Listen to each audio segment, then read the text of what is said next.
আমি মামলা করতে এসেছি হাসান আরিফের ছেলে মোয়াজ আরিফের বিরুদ্ধে। সে আমাকে সেক্সুয়ালি ব্যাড টাচ করতে চেয়েছে। আর কি কি আনতে হবে আমাকে প্রমাণপত্র? আর কত সময় নেবেন?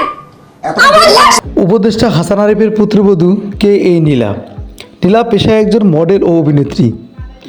নীলা ও হাসান আরিফের পারিবারিক বিচ্ছেদের মূল কারণ একটি সন্তানকে কেন্দ্র করে। হাসান আরিফের কানাডা প্রবাসী একটি মেয়ে রয়েছে। নিজের সন্তানকে ননদকে না দেওয়াই যত বিপত্তি। নিজের সন্তানকে কেই বা দিতে চায়। আবার মানবিক দিক বিবেচনা করলে সে করতে পারত যে নিঃসন্তান তাকে একটি সন্তান দিতে পারত। মূলত নীলার প্রতি তাদের এই ক্ষোভ বা ক্রোধ, যার ফলে এক সময় বিচ্ছেদ এবং তাকে অন্তঃসত্ত্বা অবস্থায় জেল খাটতে হয়। একমাত্র সন্তানকে এক নজর দেখার জন্য রোদের মধ্যে রাস্তায় দাঁড়িয়ে থাকতে হয়।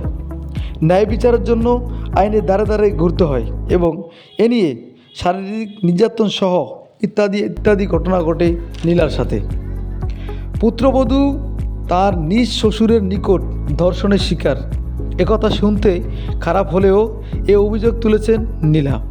সত্য বা মিথ্যা খোদা জানে। তবে এ বিষয়ে কথা বলার সময়ে পুত্রের নীরব থাকা সম্মতির লক্ষণ বলেই মনে হয়। আসলে শেষ পর্যন্ত কে লাভবান হলো, কে জয়ী হলো? না নীলা, না আইন, না হাসান আরিফের পরিবার। তবে এই বিষয়টা প্রতীয়মান যে প্রভাবশালীর নিকট আইন অন্ধ, কারণ নীলা তার সঠিক এবং ন্যায় বিচার পায়নি।